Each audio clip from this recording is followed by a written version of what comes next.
अशोक यादव जी, अब प्रियांक खड़गे कह रहे हैं कि भाई रजिस्ट्रेशन करवाना जरूरी है। अब कानून में जब मैं आर्टिकल 19 की बात करता हूं तो उसमें अनिवार्यता की बात निकलकर सामने नहीं आती है। उसमें जरूर ये कहा गया है कि बॉडी ऑफ इंडिविजुअल्स कहा गया है आरएसएस की जब हम बात करते हैं। तो क्या आप प्रियांक खड़गे के इस बयान से सहमत हैं? देखिए, प्रियांक खड़गे जी ने सही कहा कि इतना बड़ा ऑर्गेनाइजेशन जो अपने आप को कहता है कि दुनिया का सबसे बड़ा ऑर्गेनाइजेशन है, तो इतने बड़े ऑर्गेनाइजेशन को कम से कम कानूनी दायरे में रहकर के काम करना चाहिए ताकि ट्रांसपेरेंसी बने रहे। और ट्रांसपेरेंसी अगर लाना है तो किसी भी संगठन में कानूनी प्रक्रिया से गुजरना चाहिए। मुझे लगता है कि आरएसएस इस तरह के कानूनी प्रक्रियाओं से अपने आप को बाईपास करने के लिए अपने आप का रजिस्ट्रेशन नहीं कराया। नहीं तो रजिस्ट्रेशन होना चाहिए हर दल का, हर पार्टी का, हर जो भी एनजीओ है। मोदी जी शायद एनजीओ भी बोले थे आरएसएस को।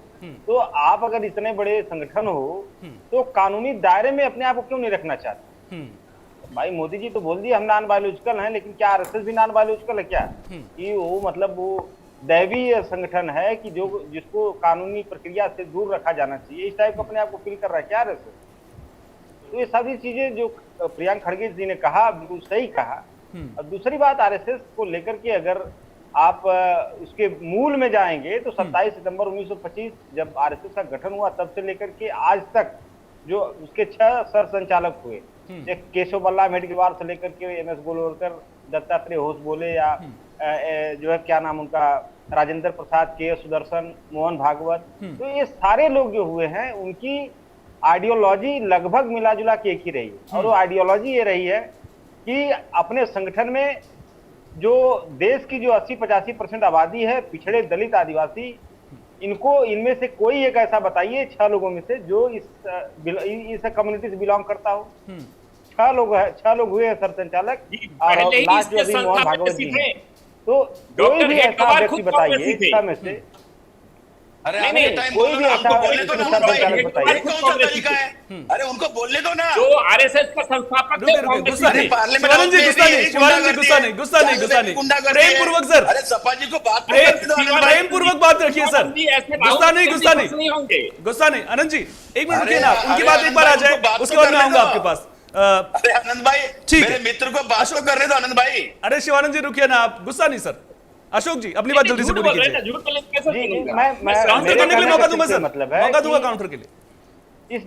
इस देश का इतना बड़ा आबादी जो 80-85% रिप्रेजेंटेशन है जिस वर्ग का, उस वर्ग से आरएसएस अछूता रहा है और बात करता है हिंदुत्व की, हिंदुइज्म की। तो क्या इस देश के पिछड़े दलित को आरएसएस हिंदू नहीं मानता है क्या? क्योंकि अगर हिंदू मानता तो इन 6 में से कम 1-2 सर संचालक पिछड़े दलित समाज से आरएसएस ने रख दिया होता, तो मानते हम लोग यहाँ इन पिछड़े दलितों को भी आरएसएस हिंदू मानता है। तो ये खाली हिंदुत्व की बात जो आरएसएस करता है, ये बहुसंख्यकवाद की राजनीति को लेकर के। इसके लिए न हिंदू, न मुसलमान, न देश, न कुछ।